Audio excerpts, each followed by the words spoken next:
Be water, my friend.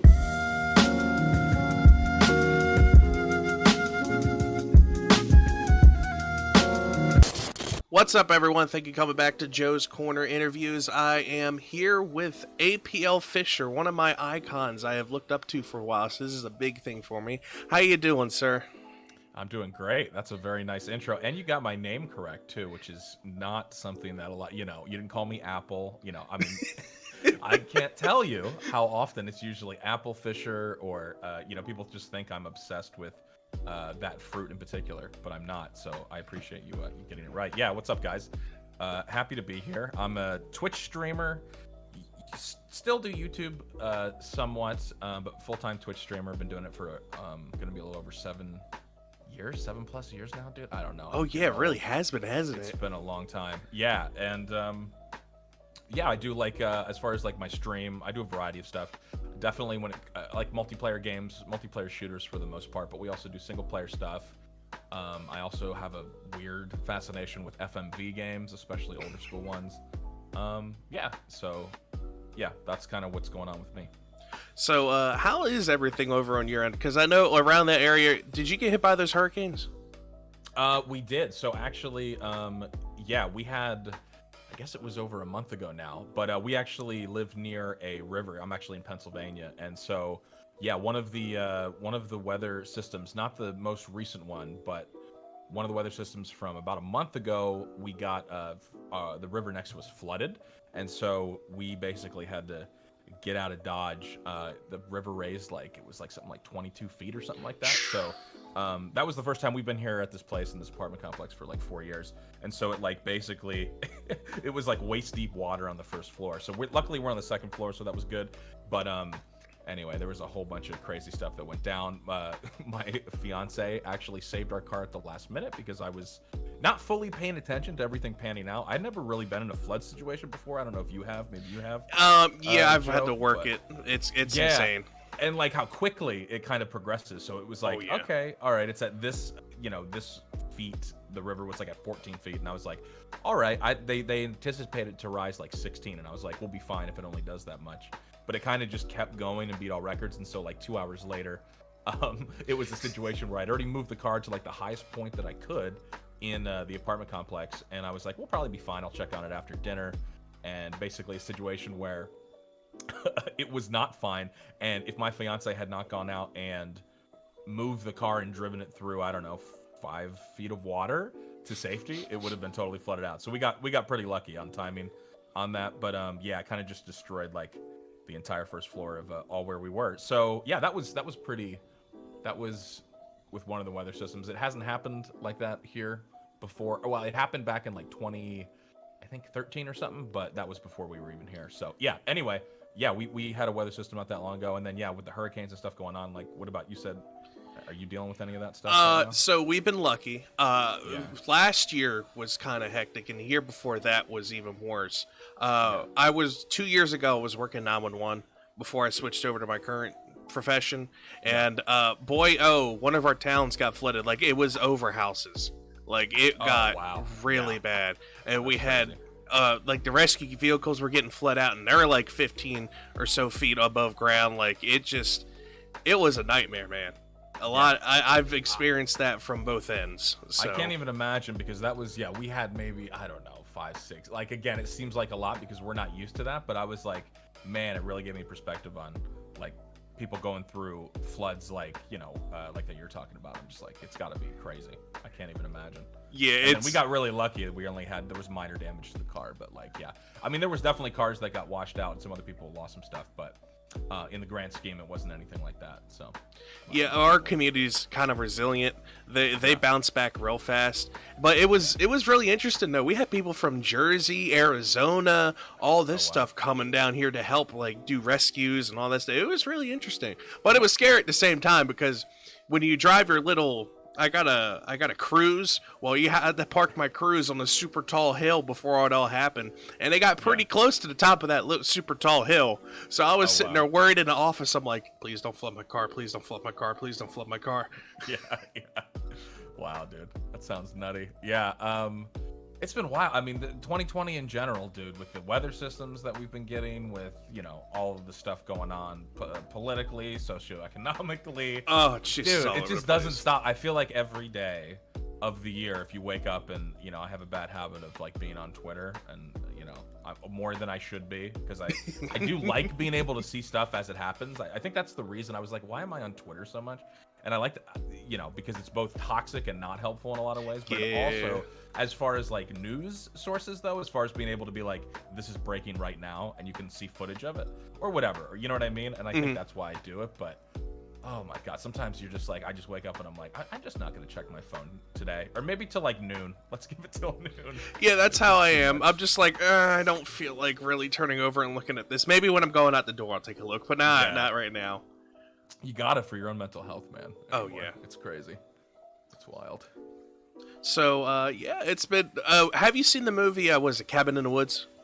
I have. Yeah. So it's basically when they're taking bets on the board right before everything starts going out. That's how I look at 2020. It's like, all right, I'm taking bets on this happening. This is going to happen. What about you guys in accounting? What do you got? Yeah, no, totally. That's exactly what it feels like. That's actually a really good analogy. Yeah, and at this point though, it's like I feel like, you know, it's September 1st now. It's like what else could my bingo card is totally, I've gotten everything, and now we're moving on to stuff that's like, you know, I don't even, basically nothing will surprise me anymore, I guess. I feel like, which I guess is good, because it's like, but it's also terrifying at the same time. Yeah, it's kind of like you shouldn't be numb to this, but that's how we're turning out for this whole thing. We're starting to get numb to it. Exactly. Exactly. Yeah, that's how I feel.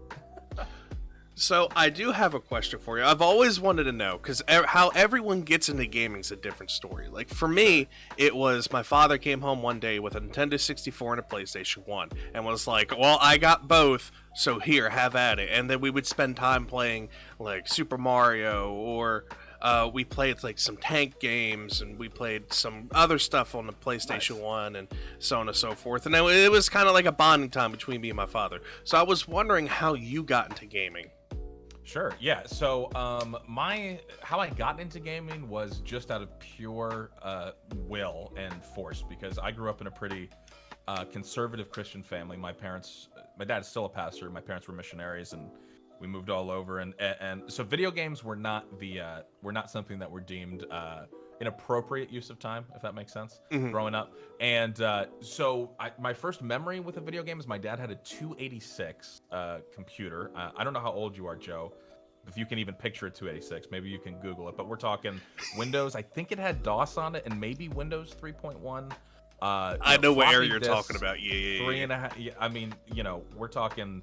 And so there used to be this stuff called Shareware back in the day, which was basically like, just think game demos, so like limited versions of games that you could play a little bit of it, and then it would be like, hey, if you want to buy this, you can go to this website and get it. And so I actually had one of my youngest memories is playing the original Duke Nukem Shareware 3.25-inch floppy disk that I don't even know where I got it from. I think it might have either came with the computer that my dad had gotten from somebody or what. And so it was basically, Duke Nukem was a side-scrolling platformer, you know, back then. And I remember playing that. I remember playing, what else? Commander, I think I had a floppy with Commander Keen on it. And then there was, I remember a big deal at the church that he worked at the time. He got I think he had one of the early, like, Gateway PCs. I don't know, again, if you're too young. Yeah, I remember Gateway. But Gateway, yeah, you remember, like, their unique look and stuff. This was a few years later when I was a little bit older, probably, like, maybe 10 or 11, and he had a CD-ROM drive, and there was a Magic School Bus educational CD-ROM game that I remember. You know, it had, like, for the time, it was mind-blowing. Like, there was, like, kind of simple games with it, but you could click around. It was kind of like, you know, like kind of one of those adventure games a little bit, with, like, learning tools. So, yeah, those were, like, the very early memories I had with gaming. And then after that, I was always years behind everybody else because, you know, again, my parents weren't super keen on me gaming, but where there's a will, there's a way. So I ended up, my first console, I remember it was literally the day the Dreamcast actually launched. Instead of getting a Dreamcast, I got a Sega Genesis for my birthday. That was my gift. So I was playing like Madden 93, 94 on a Sega Genesis. And that's kind of how I got into it. So really, like, I guess the gateway would have been my dad's 286 computer. And then beyond that, I had, I got the Genesis, and then eventually I got a PlayStation. Never owned a single Nintendo console in my entire life. I actually recently got a Switch. That's the first Nintendo console I've ever owned. I did eventually get a Game Boy when I was a little bit older, but I had the original Game Boy. But yeah, just I was always interested in computers and video games, and I think the 286 was the start of all that. So, if you had to recommend a classic from when you started, is there any game that you really remember that sticks out to you? Sure. I mean, there's a couple that were really like institutional in me loving games, and I'll hit you with a PS1 classic that I really want to do on stream at some point, which I haven't yet. But Driver, the original Driver. Oh yes, I actually have 1. that. Yes. Yeah. I think at the time I remember just being blown away by it. By the, there was like, I remember it modeled some damage on the cars, and that was mind blowing. And then like again, now it looks so. We got to take it for the time that it came out. But I remember the pre-rendered cutscenes blowing my mind. I remember you remember the parking garage at the very beginning of that game? Yes. That game is not it just puts you in, and it's like, you got to pass this or you're not going to advance in the game. And you have sink to or do all swim, these sink or swim. Yep, sink or swim. It's great. And I loved it, and it frustrated me, and I was like, all right, well, I guess I got to pass this if I want to see any more of the story. Tanner was the main character in that game. So yeah, Driver 1 is a classic. I'm trying to think, on PC, there was a couple different ones. The Dark Forces series on the PC, Star Wars Dark Forces series, which Jedi Knight is one of those in the series, and then the first one I think is just called Dark Forces. I got to look that up again. But both those were also very instrumental games, and kind of like the shooter / kind of action, kind of RPG, some, but mostly just action combat Star Wars games. Really were games that I gravitated towards. I also played another game. I know you told me one. I'll do one more. No, you're good, man. Keep on going. I don't care. One game. It's funny. I spent 4 years, and this is something that a lot of people that followed me know. But when I say my parents were missionaries, I actually lived in a country called Guyana, South America, which is the only English-speaking country in South America. It's between Brazil and Suriname. But anyway, when we were there, we did have a computer, but it was still like 28K internet, 56K dial-up. There was no broadband at that point. But I had a friend who had this game, who had Command and Conquer. Classic RTS. And we also had another game called Total Annihilation, which not as many people know about, but it was like basically a mech Command and Conquer. It's really fun. And so we used to, using the old phone line, he would just dial me directly, and we would just take up the phone line, and we would play Total Annihilation and Command and Conquer over the phone. And that was like, those were also games that were really. I don't really play RTSs anymore, but I have fond memories of all those games. So. Sorry, long answer for one recommend, but that's what you get with me, dude. No, you're good. I like that. That's what the point of this podcast is. You ramble on, let people get to know you better, especially new people coming in, because you get new people all the time that are just like, oh, who's APL? Who's this? Who's that? So like that's why I like this like interview thing is what it's turned into. People can just click on a video and be like, oh, so this is the person. This is what their goals are. Blah blah blah blah. So I don't care if you ramble on, man. I like learning about people. Well, I appreciate that. But what about you? So I'm gonna flip the script though, real quick. Give me one. So you were telling me kind of how you got started with your dad, but what's a recommend from back in the day for you? Okay, well I'm gonna be like you. I got a couple different ones here for the one answer. Big one that I still have the original disc from when I was a kid. I got two. That would be Super Mario Sunshine. I've spent hours and hours and hours, and that was like my first thing that I bought. I bought a Nintendo GameCube. That with all my saved up money, that's what I bought. Nice. Those are always the most special when it's your first with your hard-earned cash like that. Yeah, that's great. And then years later, I was in need of cash and got rid of the GameCube, and I highly regret that because I also had the Game Boy addition to it that I could put my Game Boy games in. Oh man, it was lit, but I got rid of it like an idiot. But I spent hours upon hours playing Super Mario Sunshine because I loved the Isle Delfino. Like I loved this tropical theme. I loved going to different places and stuff. So if you haven't played that, I would say go play Super Mario Sunshine. I haven't. Like I said, dude, Switch is my first, so there's so many games that my eyes are being opened to the. I actually started playing my Switch came with Breath of the Wilds, and I hadn't played a Zelda game before, except on Game Boy, one of the original Zelda games. But yeah, I was just like, okay. I mean, I get it. I don't know why I never bought one before. But I yeah, don't know so why I've I'm got late a- to the party, but I'm now so I late regret to it. it, but I understand. This is pretty dope. Another Zelda I would recommend, which is one that's different from how they animate it in the whole series, is Wind Waker. I Wind had Waker. that. That's the cell shaded one. Yeah, and it's the one where you're on a boat because there's like water Yeah. everywhere, and yeah. That's right. Cool. That one was really good. I really love the storytelling in it. I love how fluid the whole like. I just love how they present everything because I'm a big storytelling guy. Yeah. So those like how presentation is big for me, and that is another thing for my last game recommendation. But I just love how they turn cartoonish into something cute, but have a serious undertone under it, and that neat. really attracted me. And then the last game I would recommend to someone, I didn't play this until I was like 16, 17, is Persona 4. I really love a good story, and as a JRPG, I think it's one of the best ones out there. It came out in 2008.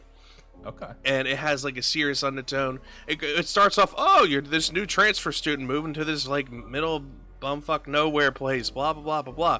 And there's a murder there, there's a murder there, there's a murder there. Ooh, and okay. look, you fell into this TV. There's another world going on. And it's very interesting, and like the underlying tone is basically just be yourself. Don't let other people tell you how to do it while you're trying to figure out, who killed everyone, blah blah blah. So I've seen some Persona gameplay, and it always looked interesting. I just never really knew what was going on. And so the thing is, every Persona is a standalone, so you don't have to play the one before. They have some Easter eggs, but that's about it. Oh, that's neat. I didn't know that. So the most recent one is Persona 5 and Persona 5 Royal, and you can go pick that up. But for you, since you're on your computer all the time, their Persona 4 Golden is on the Steam store, and it's like $20. So if you ever want to take a chance, go for Golden, because it has the original story plus extra content. Okay, cool. All right, So, I'll keep that recommended in mind. There you go, everyone. You got my gaming recommendations. There you go. I got it out of everybody. So I'm going to hit the hard question. I'm going to get this one out of the way. Yes. Everyone knows that you were part of Machinma. That's how I discover you. That's how a bunch of other people discover you. So how did you get into it, and how did you get out of it? How did I get out of it? Okay. Yeah, sure. So with Machinima, that whole thing started back in, I want to say my first day was like end of 2012, beginning of 2013. So I was previously working at a software company for quite a few years. My background was actually in like tech support, computers, that kind of stuff, which I went to. I have an associate's, but then I ended up going to like a year to get my like certifications, comp stuff, all that.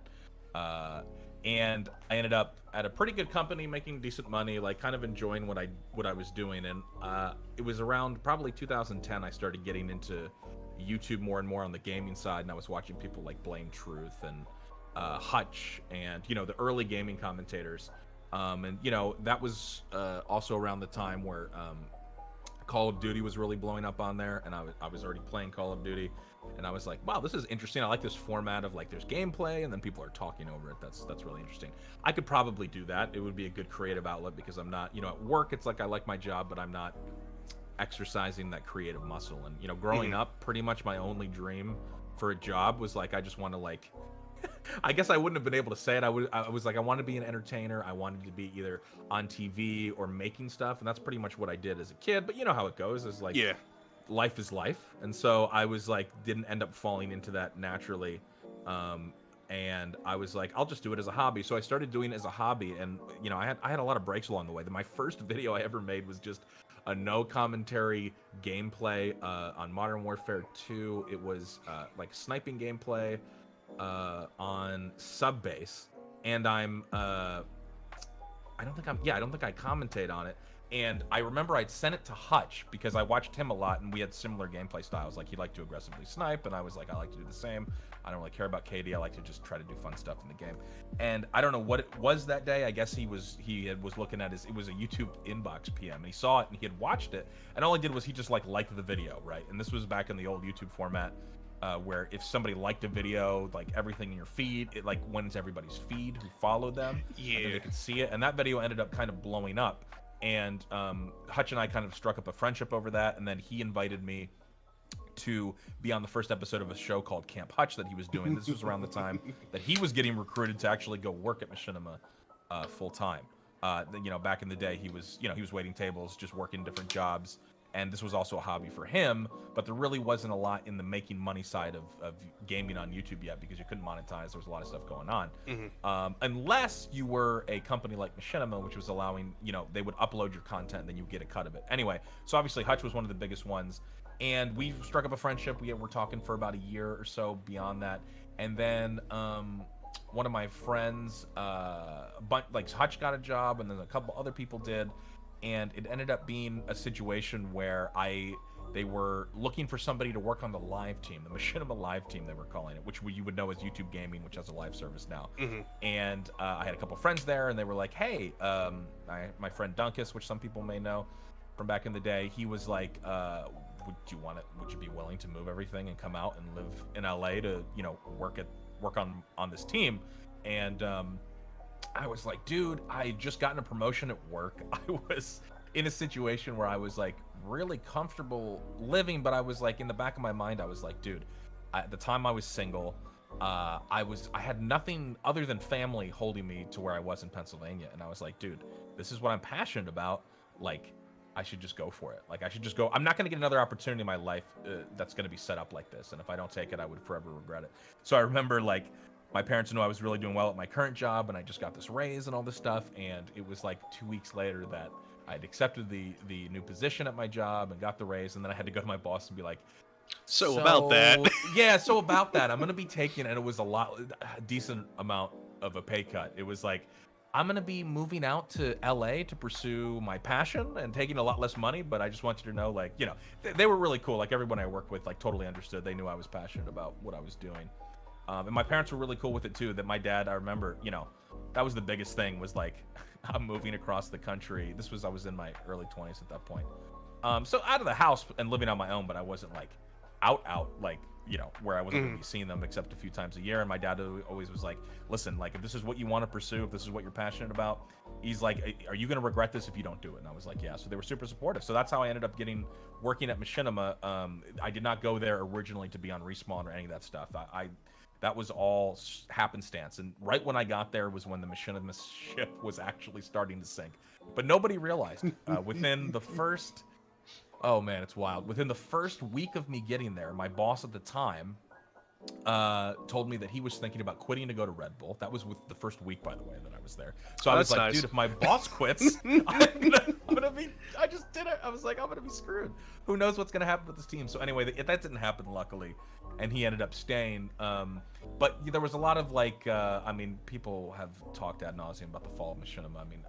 Being in there at the time, and I don't want to make it a negative, like, Machinima was overall a very net positive experience and actually was really helpful in my career and exposure. And there's basically everybody that worked at Machinima, minus like the people that actually ran the stuff at the higher level, was incredible. And they've all gone on to do like 10 times greater things, honestly, than, I wouldn't say greater things, but like some greater things, and just had more success even outside of the Machinima bubble. But so I went there, and I've already been rambling here trying to tell this, but you're good, man. You're good. I ended up getting on a guest spot. So at the time, Hutch and Nanners obviously were the two big ones that Respawn along with Sark, and they were the crew. And Hutch and Nanners were basically just pretty much disillusioned with the whole Machinima thing. They were realizing, because Machinima was taking all of their channel revenue as well at the time, which they both talked about at this point. So they were getting paid a salary, but they would have been making so much more money had they actually been getting the revenue from their videos. So they realized this. They were both unhappy. There had been some contract. They were trying to figure out what to do and all this stuff. And they basically at the time ended up being like, we're just going to do our own thing. We don't want to be here anymore. So that created this hole in the Respawn production and talent team. And Inbox was a show that they always had rotating guests for the most part. And so when Hutch and Nanners weren't around as much, at one point Sark was like, hey, would you be interested in doing a guest spot on Inbox? And I did one, and I was like, sure, yeah, let's do it. And I did one, and it went over really well. People were really really liked me. and Sark really liked me. We didn't really have a working relationship much. Like I knew him, but we didn't have a working relationship until I had started, guest spotting on that show. And then after that, it was kind of like it was really quick. Within about 2 months, I kept doing the show, did some other things on Respawn. Sark came to me and was like, "Hey, do you want to be a producer/talent? Like, we like you. I like working with you. You want to do this?" And I was, in the back of my mind, that's why I even went to Machinima. I didn't go there to work on the live team, which I really am appreciative that I got that role.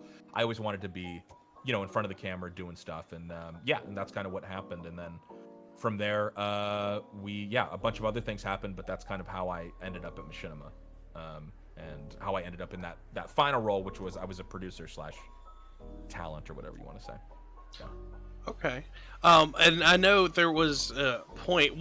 At what point were you like, all right, I need to get out and start doing my own thing? Because I'm pretty sure everyone in the company was like, all right, I think it's time to go.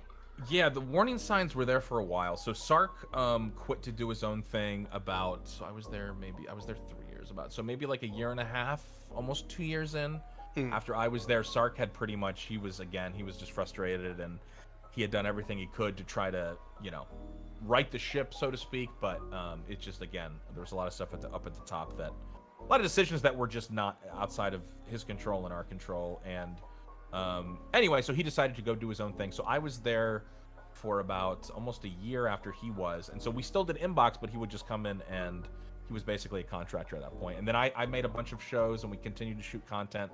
And it just wasn't, the views weren't there. We weren't selling as many shows, and the writing was on the wall, because there was multiple rounds of layoffs that were happening. I mean, Machinima is I can't wait for someone to do the documentary, because Machinima is a perfect example of something that, I mean, it wasn't that there weren't great products. There were so many great products and great shows and great people there. It was really the mismanagement and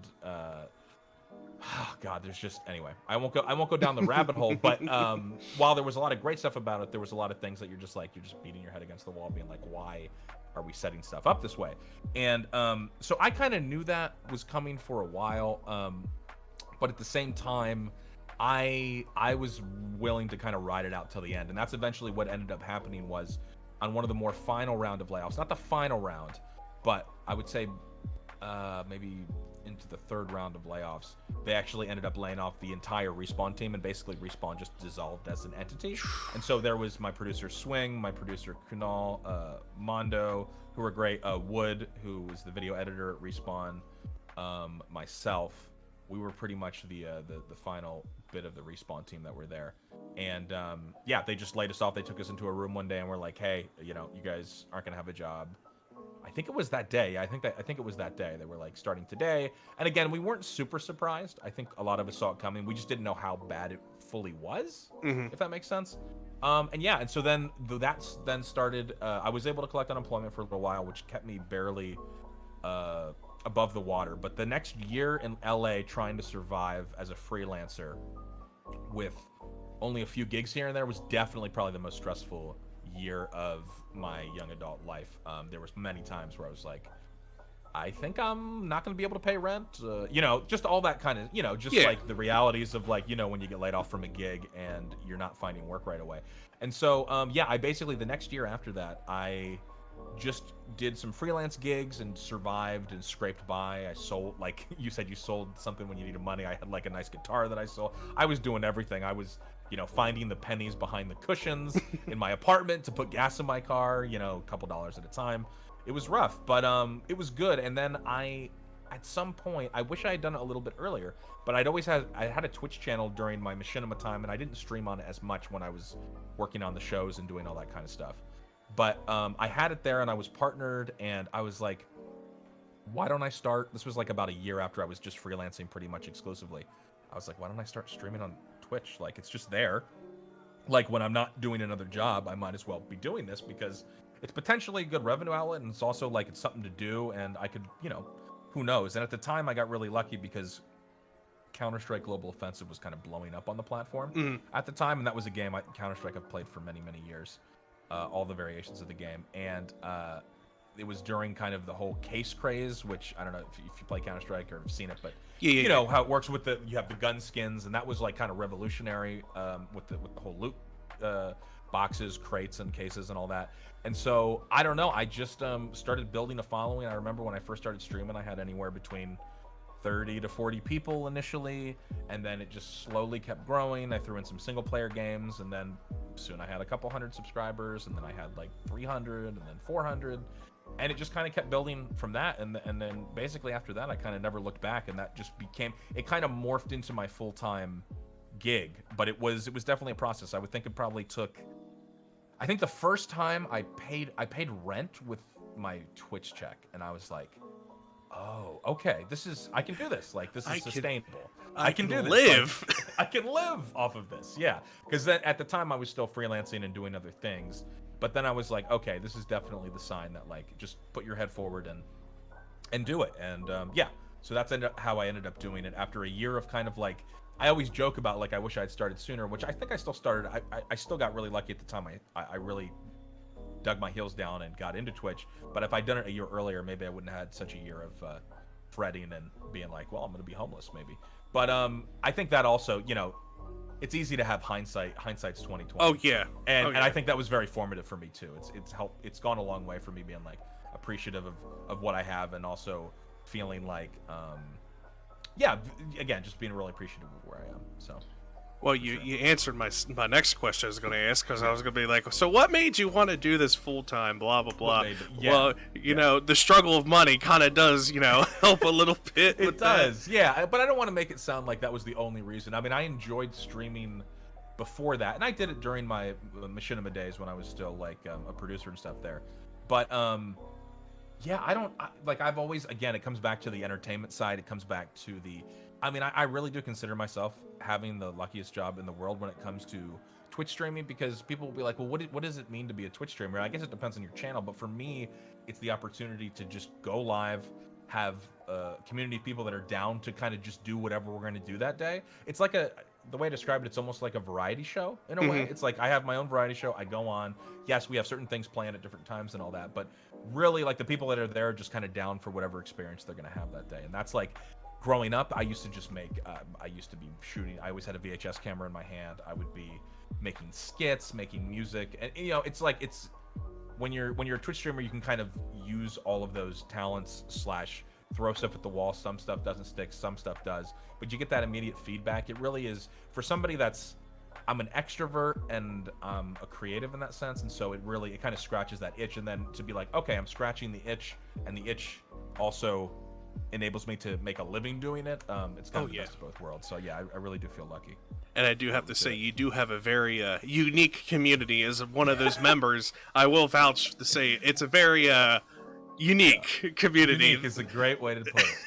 And I love all of them. I will say that I am a proud member of the community, and they are they make me laugh nonstop. They make you, I don't know, I know they make you laugh and sometimes question them, but overall, I think they're very lovely. It's definitely community. a yin and a yang. Most of the time, I'd say 80% I'm all in, and some, you know, whatever. It's just, you know, it is what it is. But no, it's a mutually humbling society is what I like to describe it as. You know, nobody's above a little bit of a roast, and it's good too. And me included at #1 at that. And that's kind of how I grew up. It was very. We used to, my family always made a point to eat dinners together, and we used to have friends come over, and we would just go at each other good-naturedly, but nobody was above getting roasted. And I remember one time my friends asked, he's like, are your family dinners always like this? I'm like, oh yeah, this is just what we do. Oh no yeah, harm, no it's foul. So Thursday. It's really basically kind of, I come by it honestly. It's in my DNA, honestly. So I know that you go to TwitchCon. Well, not this year, but you go to TwitchCon and other stuff. And as I mean, I'm a con goer for anime, and I've been trying to go to video game stuff. Like, I had a lot of stuff planned this year, man. Like, I was supposed to go to Europe, that's a bummer, man. and like meet some people for the gaming website I write for, and then like go do this other stuff. But you know, COVID's like, fuck you, and just, you know, sticking the middle finger everywhere. Yep. Yeah. So how, like, what cons do you go to, and do you have any interesting stories to tell from it? Stories, man. Sure. So I used to go to a lot more when I was working for Machinma. We used to go to like the PAXs and the what's in San Diego, Comic-Cons and all that. They would send us there for coverage. So I went to those a lot, and I definitely got a little bit jaded because when you're going to work, when we went to work for Machinima, you didn't really get to enjoy any of it. It was just like, hey, interview this person, and sometimes it would cross over. Like sometimes it was cool because it would be something you're interested in, but a lot of times it would be like, we need to do a 10-minute segment on this game that you've never heard of. Interview this person, so you'd have to get up to speed. It would be stressful. Dude, interviews with people that you don't know or have any familiarity with are definitely. I know Sark and Hutch have talked about this, but they're so stressful, dude. It's tough. People that are really good at in-person interviewing are like, that's why Sark always talks about Ryan Seacrest. I mean, he will forever have my respect. It's so. Anyway, it's a muscle that you can develop, but I was always uncomfortable. So a lot of the cons and stuff for me were like, it was fun to see people and stuff, but it was working. So when I got more into the streaming full time, I could choose what I went to. So I went to I've gone to 2 Twitch cons. I went to the second ever Twitch con, and then the third one. PAXs I used to go to. I pretty much only anymore go to usually one thing a year, especially since having a kid. I really haven't gone to anything since Delaney was born, but I would probably, if I had to pick, I would probably again go to TwitchCon, even though it's gotten pretty big. TwitchCon is really enjoyable if you're into the streaming community. You get a lot of bang for your buck. You can meet a lot of streamers end up going there, and they've kind of built it up more where it feels like it's like a show now, kind of more like a PAX too. There's stuff to do, there's stuff to look at. Games show up. There's a lot of the in-person events at TwitchCon are really cool because they do a bunch of tournaments and all that. One of my most memorable ones was my good friend Incredible Orb, or Orb as he's known now, Joel, Swedish streamer, FPS COD god, but he played in a H1Z1 match for like, I forget what the prize was. Maybe it was $100,000 or something like that.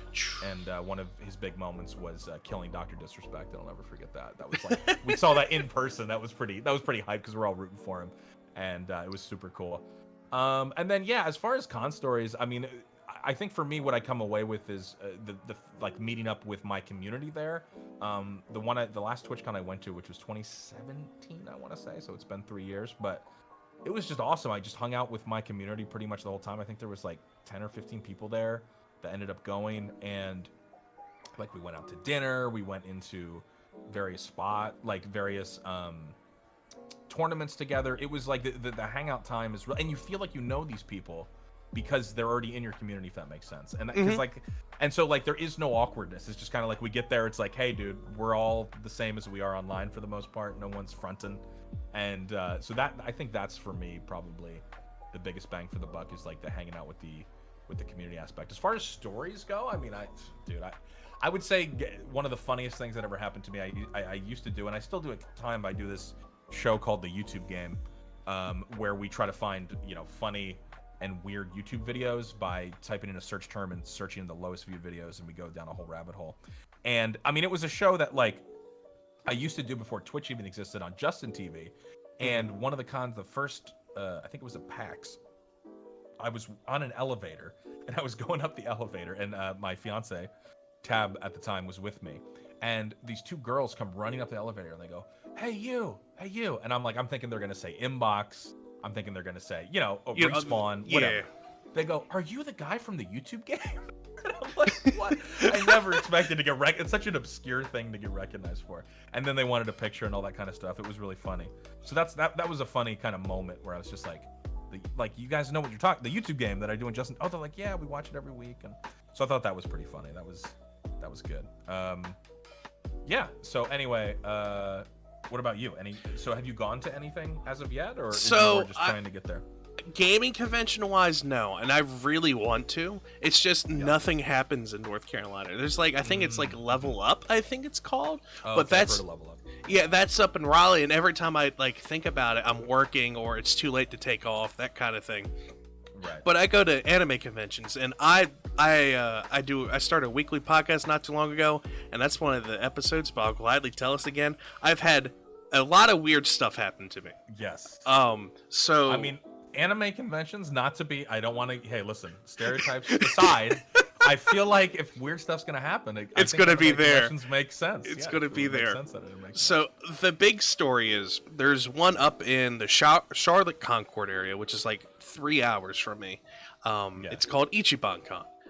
Okay. 3 years in a row I've been going. 3 years in a row stuff has been happening.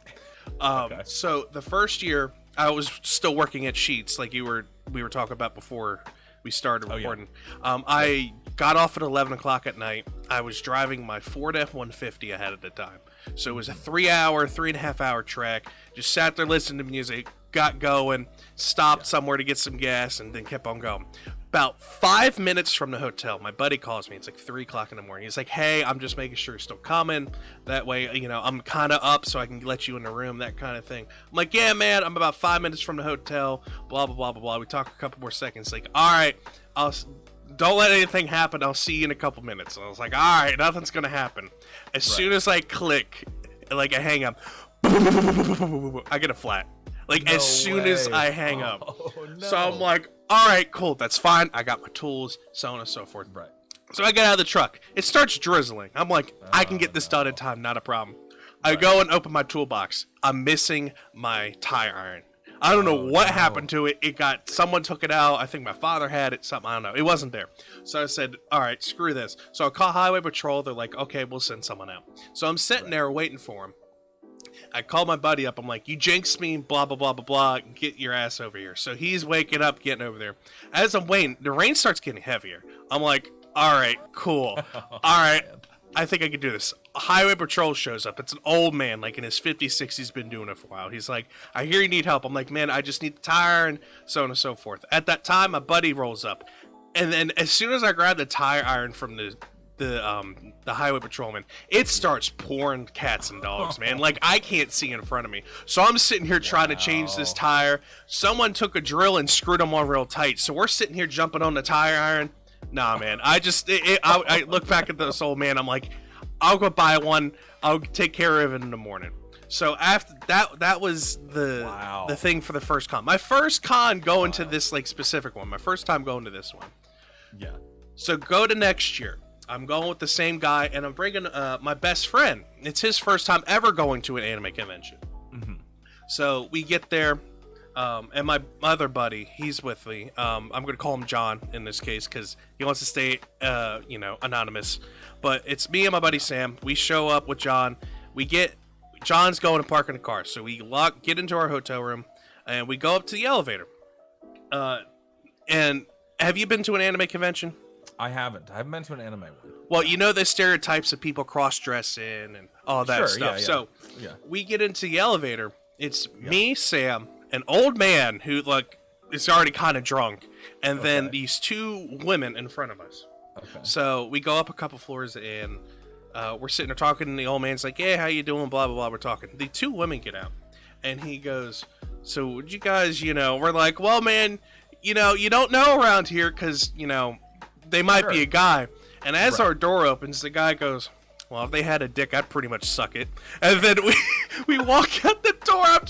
I lost it. I dropped all my luggage because it was just out of nowhere. It was out of nowhere. That's amazing. So fast forward to, because that was Thursday night. Friday night, it was 8 o'clock. We're about to go to a panel. John's in the shower. We're just chilling in the room. I'm playing Horizon Zero Dawn. That tells you the time frame of when this is going on. Sure. So we're sitting there. All of a sudden, we hear wah, wah, wah. We're like, that's a really weird alarm he set. Then John comes out of the shower with a towel around his waist, looking really pissed off. We're like, oh, if that's not his phone alarm, someone set the fire alarm off. So we're on the 14th floor. Yeah, so we had to walk all the way down after he got dressed, all that stuff. It's January, something. No. It's freezing. 20 to 10 degrees outside. So you see all these people that are in cosplays with no jacket. You got John over here who's still practically wet in his clothes. It's awful. So we found out later that someone was actually trying to kidnap someone. Oh, geez. And they pulled pulled the fire alarm to get everyone's attention. Out of the wow. Yes, so that happened. Then at the same time, there was a drunken disorderly thing going on in the hotel bar. So when we all came in, there was cops dragging this drunk man out. He's like, "You all fuckers, you can't do anything to me," blah blah blah. They're dragging him out as we're coming in. And then at that same time, in a hallway across the way. When the fire alarm like went off, someone freaked out and like thought there was a real fire, so they grabbed a chair and smashed a window in a hallway to get out. So like that was all like Holy in the same time anime span. Conventions. Yeah, Wild. man, you want to party? Holy crap. That's amazing. I thought you were gonna say it was the old man who said he would suck him. Yes, old man. He just like He just came back. He's like, let me suck him. Oh man, that's so funny. That's wild though. Yeah, man. It's just I got stories, man. I got stories for days. Like those are the two that I will always tell because like just coincidence and then like everything wants to go off at once. Like it's just yeah. That's great. Wow. Yeah, well, you're making me just this reminiscing about conventions. It is a bummer that this year's basically been a wash. Hopefully, I mean, I don't think anything's going to go back to normal truly in the U.S. until there's like a vaccine, right? Oh, like, yeah. Where it's just like across the board and people are like, all right, whatever, and easing the restrictions. So hopefully that happens sooner than later and like at least some part of 2021 stuff can resume. Yeah, because like Ichiban, unfortunately, is at the beginning of the year. It's always in January. Yeah. So like they're like, well, we do have tickets and stuff available. I'm like, I wanna, but yeah, I'm really iffy. The odds don't seem in your favor. Yeah. Yeah, and then there are some cons actually going on right now. I've seen pictures, people wearing face masks. Wearing the face mask. Yeah, and they limited vendors so they can have the space like between everyone. And I'm still because some anime fans don't know what hygiene is. Yeah, dude, I bet. I was gonna ask about hygiene. I mean, because that's the same thing at certain gaming conventions. You run into it. It'll be interesting when you go to your first gaming one. You'll have to compare it to an anime. But is it pretty bad sometimes? You get so what is for animes, man? That's the state North Carolina's biggest anime convention. They have like 15. Last big amount I think was like 18 to 20,000 people. Oh wow. Okay. Yeah, that's pretty sizable. And one of the new rules they had to put in was remember to take a shower. Oh my god. Amazing. Like it's especially if you go into the gaming hall because they use the halls that are like big, like they would put orchestras and stuff in there. They have that in the convention center. They put the gaming in there for one of them.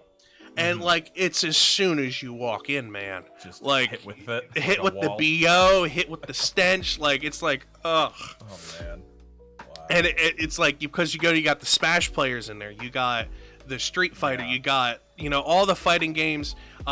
They recently started putting some shooters in there, but it's more of towards the fighters and more anime games, that kind of thing. But like, man, because some people live in there. They go to cons and they'll stay in there the whole like 3 or 4 days. Like that's why they're there. Really? Oh. Yeah, I'm here to like see some cosplays, get some merchandise, go to meet some like famous people like that. I'm here for that. Not to sit and do what I can do at home all day. Yeah, exactly. Yeah. Oh, wow.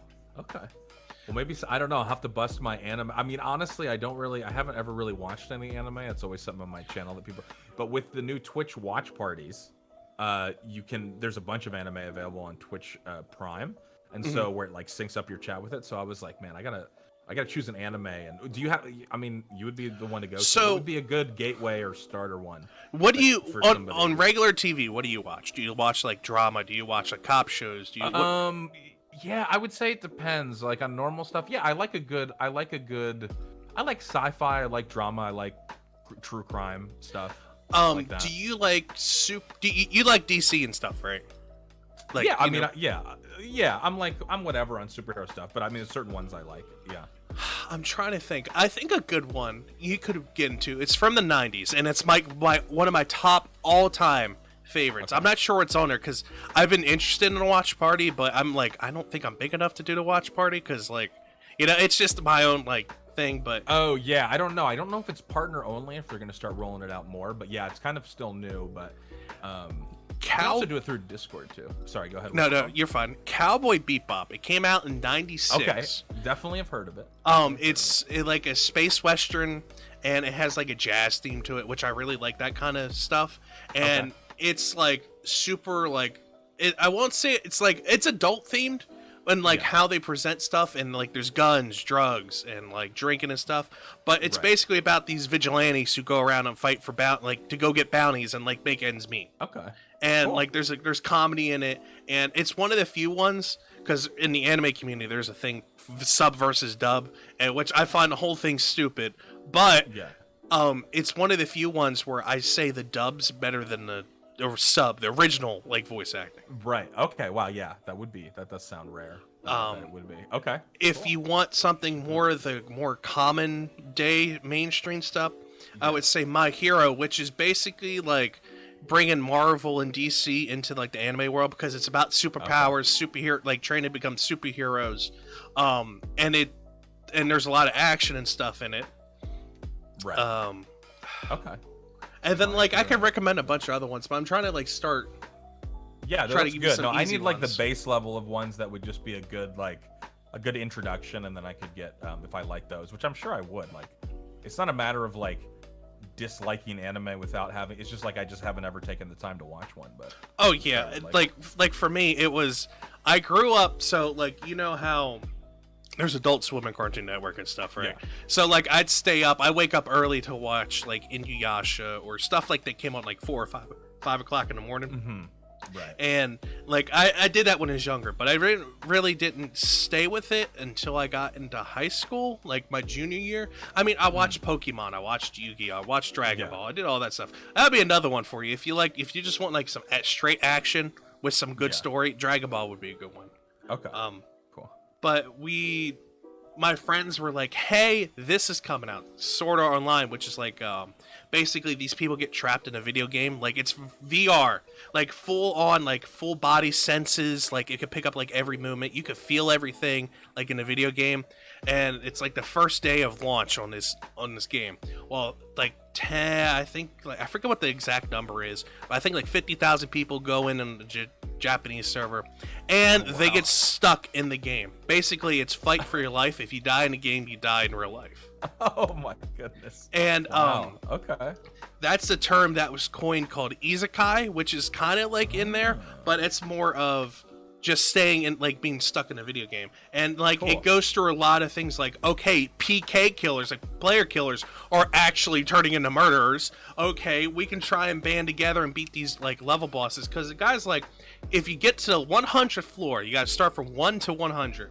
Yeah. And you can get out of the game. You can save everyone. You just need one person to do it. So like that's where guilds That's a cool come concept. Oh I like that. Yeah, it's I mean, really you're selling nice. me on the. I never realized that's what it was about. So you just sold me. I really like And then you got, you know, in the anime community, he's called the fuckboy Kirito because it's a term called harem. So basically, all the girls start falling for him, and like they have their own like side stories. Like for the side girls, it'd be like one episode where he goes and helps them and like saves them and that kind of thing, and then they fall for him, and it just.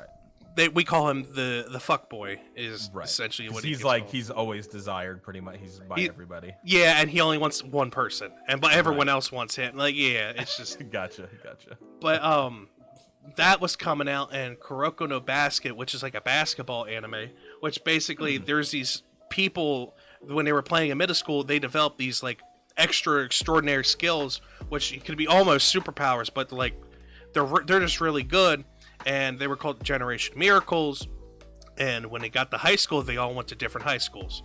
So the Phantom sixth member, because on the basketball team you get 5 rosters, and then at least in here you get like 5 members on the field, or in the court, and there's a Phantom sixth member, which is Kuroko. He goes to this brand new high school, which they just start and blah blah blah blah, and it goes from there. And he's like, well, I want to beat everyone, I want to take the school to the top. And I'm not into sports anime a lot, but that was really good. Like that blew my mind. I don't even think I've heard someone describe I mean, I guess I know that there's sports animes, but a basketball anime sounds really interesting. Yeah, there's basketball, rugby, there's ping pong, there's swimming, which I mean, it's more towards the girls for the swimming one. Volleyball, which haiku, which I really like. That's another good one that captivated me, like kind of like Kuroko. There's also beach volleyball. Like if you think of it, there's probably an anime for it. Gotcha. Okay. Because I think what was it, last year before, even ballroom dancing got one. So like okay. Neat. Okay, well dude, you've hit me with some solid recommends. I'll probably have you. I'll probably ask you to write them out for me phonetically. So yeah, man, I got you, man. I got you. So you can, yeah, you're a good get. I can tell you got this. You got the juice. I got the plug. I got the plugs. That's awesome. So I know we were talking about going to cons in the future, but do you have like any future plans for your channel? What you want to do with the community? Anything you want to at least spill to the world? Sure. Well, I mean, one thing that I've been wanting to do after the whole COVID thing gets done, maybe sometime in 2021, is I've always joked about this, but I think we're going to try to make it a reality. Is I want to do like a chat meetup field trip kind of thing. Like we choose a destination, we all go to a city, and then we when rate it comes to yeah, and I always thought it would be cool to do like because I DJ on the side as well, to do kind of like a music, maybe have like one night that's a music thing where we run out like a hall or something like that, and then people like I can DJ, and then other people can do stuff if they want to do stuff as well, and maybe have like a couple day thing. So I'm really logistically, I have enough people with different talents, and we even maybe have a venue for the music thing that I want to do, depending on where we go. Setting something up like that would be really cool. Kind of like our own, not a con, but just kind of a meetup of people that would want to do that. So that's something I really want to try to do in 2021, depending on where the COVID stuff goes. And then, if that is successful, even if we get 10, 15, 20 people, maybe doing more of that in years future. And then, just I really want to try to get more stuff up on YouTube. That's like a portion where I mostly spend the focus on Twitch, but I have a great editor for my channel named Craze547, and he's been cranking out the content. But we just did Stream Snack 100, which was a big one. Which was on point. Yeah, I'm glad you liked it. Appreciate that. Yeah, he killed it. And basically, the Stream Snack is just obviously highlights from different months of the year and clips of the week and all that. But he does a great job with them. And so, yeah, now that kind of monkeys off our back, it's like, all right, getting back to those regularly and that kind of stuff. What about you? What's your future plans? Man, I'm just, honestly, so I've been having a problem with YouTube.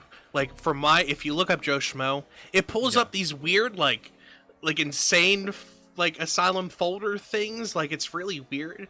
So, really? Okay. Yeah, so I haven't been getting traction, but since I've been putting more effort into, like, interviewing people and talking to people, I've slowly been getting traction. But like, I want to, if I get like, I have a goal, like if I hit 1,000, I would love to hit 1,000 before the end of the year. If I were to do that, I want to do giveaways, because like I've said openly, I want to give to the community. I want to give back, because I've been blessed with opportunities. Like, I've met bigger YouTubers and streamers such as you. I met Mr. Goatee. I met Tokyo Lens Norm, which I actually got to sit down and talk with him about life and stuff. That was actually interesting. Oh, cool. And like stuff like that. I've been blessed because of this. I've been, lucky. And even as a small YouTuber, like a minute YouTuber, as I would call myself, because 200 plus is woo. But we all start somewhere. Dude. Yeah, man. That's why. Zero. And I have a lot of people come to me and ask, like, "Hey, what keeps you going? What keeps you?" I'm just like, I make people laugh, and like I inform people. That's what I want to do, and people get that, so I keep on doing it. That's why I wake up in the morning, go and research, write scripts, do all that stuff. Yeah. So awesome, So my goal keep is, at it, dude. And I think the approach of I think a podcast is a great opportunity to help build, like, because it obviously there's that cross pollination between people that from your side that might not know who I am if they're in the anime community, and then people that get to know you through that would come here when I'm like, hey, this podcast came out. And so that's a good way. I think that's a good approach. And I like building relationships too, because I would love to come back, do something with you, or like whenever I get a chance to do, or if I'm free on like a Sunday when you're doing like the sub gameplay, like I would like to try and do stuff like that. And like I just I just want to get to know people. That's my whole thing. I just want to create more opportunities to meet people. I would like, when you're talking about doing this stuff next year, I'd be like, yeah, just tell me when and where, man. I can get off pretty easy. I can make it happen. Exactly. That'd be awesome. So I guess future plans is if I hit 1,000, I'm going to do like an anime giveave, I guess. Okay. So I mean, nice. Woo. I guess that's what I could do. Pillow or two away, or no? what do we look at? I could do. Also, I didn't ask you the question, because my question is, Do you own any body pillows? So Judgment-free zone. yes, I have 3. 2 Okay. of them were jokes. Okay. Yeah. So my buddy sent me an eBay link. He's like, "Look at this lewd pillow of a character from Persona 5. It's only a penny." And I'm like, And then I was looking at another one that was like $24.99. I was like, "Nah, that's too expensive. Let me get the penny one with $24.99 shipping and handling. That's fine." And then, I was like, "Oh wait, no, I actually bought it. It's too late. No." So I have that, and then there's an anime called Overlord, which is another video game one, but basically the main characters are villains, and it's like super dark and like really good though. The main character is like a skeleton guy, and in show canon, one of the characters is in love with him. She has a body pillow of his skeleton body. So I bought it on a joke, that exact same body pillow, and that is like right behind me right now. Oh, nice. So I have that, and then I picked up another one along the way. But gotcha. Awesome. Oh, I think your anime cred would have to be questioned if you didn't have at least 1 or 2, even as a joke. Just have it lying around somewhere. It's got to be somewhere. Yeah, that's great. That's great. But for the giveaway wise, I could easily do a couple different things. I could do anime series. I could do a figure or 2, which in the anime community, figures are like a big thing, and they range from like $5 to $500 to $1,000 to $20,000. Like, it just there's a huge range for them. Items. Yeah. But I mean, it would probably be that, or my buddy who owns a custom like anime DVD box service. I could probably do a giveaway of him as a cross promotion. I don't know. It's something I could work out. But basically, if I hit 1,000 subs, I'm going to be doing a giveaway. Great, dude. So that's great. That's a great goal to have. Well, keep grinding and doing what you're doing. I think it sounds like you really enjoy doing it, and that's got to be priority number 1. Oh yeah, 100%. Yeah. So. And that's like one of the bigger things that I tell people, because I do have a couple smaller like gaming channels that I've made friends with, and they followed me, and they ask me for advice all the time. I'm like, you got to have fun with it. You can't start with money. If you were like, I want to make money off of this, you're gonna fail, because that's not how you start this. Yep. Exactly. And you gotta, and another thing is you can't I tell people you can't put a persona up front, but if you do, keep it in the realm of realism, because I've actually interviewed people and I had to throw them away that like, I just didn't like the switch. Like they would be something completely different while recording, and then we couldn't have like a talk afterwards or like before like we were doing, because of how different they are. Wow, that's crazy. Yeah. So like, but those are great pieces. I give authenticity is really important. I mean, I get playing a character like you said within reason, but yeah, authenticity and do it because you enjoy it. And if the money stuff comes down the road, that's good. But that cannot be your focus, especially anymore. It's just so saturated, dude. Oh it's yeah, like you got to really have the passion for it. So that's great. I like both those answers. One last bit of advice I do want to give too. Just because even at 100,000 nowadays, I wouldn't quit my real job to do it. Maybe if I look at it this way, if I had made a Patreon and I was making more than I would make a month, and at 100,000, that'd be a different story. But if I didn't have a Patreon, just had 100,000, I probably wouldn't quit until 250 or 300,000, something realistic, because even then I would probably be part-time still. Yeah. Because you got to make sure that it makes fiscal sense, and you got to do it like, I've seen people just take that, like have a good month or something like that, and then they quit everything. And then they quit, and then it's like, well, that went away. And so totally, I could not agree more with that point as well. If it is starting to have some success, give it some time. Don't do anything. I get people. I get that you could be in a job that sucks or whatever, and you really want to do it and stuff like that. But I've seen too many people, fail because they didn't give it enough time or vet it and all that kind of stuff. So totally agree. So there's our piece of advice and wisdom to those who are looking into getting into YouTube and Twitch and all that stuff. Just don't quit as soon as good stuff starts happening. Make sure it's constant track record. Exactly. And I know those all sounds like negative points, but not really. I mean, the first one is a good point of do it because you enjoy it. But the other upside is you never no matter how successful or talented somebody is, always remember, another thing I say to people is that everybody who's gotten to a point where they have a bigger following got breaks along the way. Mm-hmm. Like, realize that there is not a single person that, yes, talent is important, and there are certain people that are more talented than others, but at the end of the day, everybody got a break. Like, never get a big head. And that's one thing I have seen in this industry a lot, is there's a lot of YouTubers and Twitch people that they get a big head because they think they somehow pulled themselves up entirely by their own bootstraps. And I'm like, buddy, I can't, like, it's like you didn't, like, you got breaks like everybody else. And you just, never lose sight of that. And, the people that enable you to do what you do. So, for sure. So, as you heard, stay humble, stay level-headed, and so on and so forth.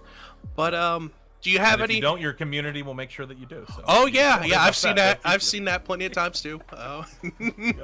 They'll roast you or call you some other stuff, and then you gotta go from there. But do you have any final words, wisdom, anything you want to do? Go ahead, plug all your stuff. Do what you need to do. Sure. Yeah, no, I just appreciate you having me on. It was a great conversation. I really enjoyed talking to you. You've got a natural, I really do. I think you got a natural gift for it, man. So keep going. I appreciate it. It has been a very easy conversation. There was no heavy lifting or anything, and I can't say that happens all the time. So fantastic. You can check me out. I stream anywhere from 5 to 6 days a week on twitch.tv/APL Fisher. Usually start around anywhere from 3 p.m. EST to 6 p.m. It just depends on my kid's schedule and my fiance's work schedule. But also on YouTube, youtube.com/APL Fisher. Check out the stream snack. There's 100 videos in the playlist. I don't like to boast much, but I can guarantee if you start at 1 and get to 100, you're going to be laughing a lot the entire way. You're really going to enjoy it. I'm really proud of that series, and the guy who edits it is great, Crazed547. Twitter.com/APL Fisher. I'm on there. That's where I post the most. I have Facebook and other shit, but I barely ever use those, so I won't pimp those. And just thanks to you, Joe. I appreciate it, and I hope everybody enjoyed. Yeah, man, I appreciate you stopping by, giving me the opportunity. It does mean a lot to me, and as a fan of the community. Sure. So, remember, guys, go follow him on all his stuff, all his social media. Remember, if you're new here from APL stuff, I appreciate you guys being here. Just remember, hit that like button, hit the subscribe, do everything that all the bigger YouTubers tell you to do, because it does mean a lot, and it does, mean a lot to this little guy here. So, until next time, guys, we'll catch you guys later. All right. See you guys later.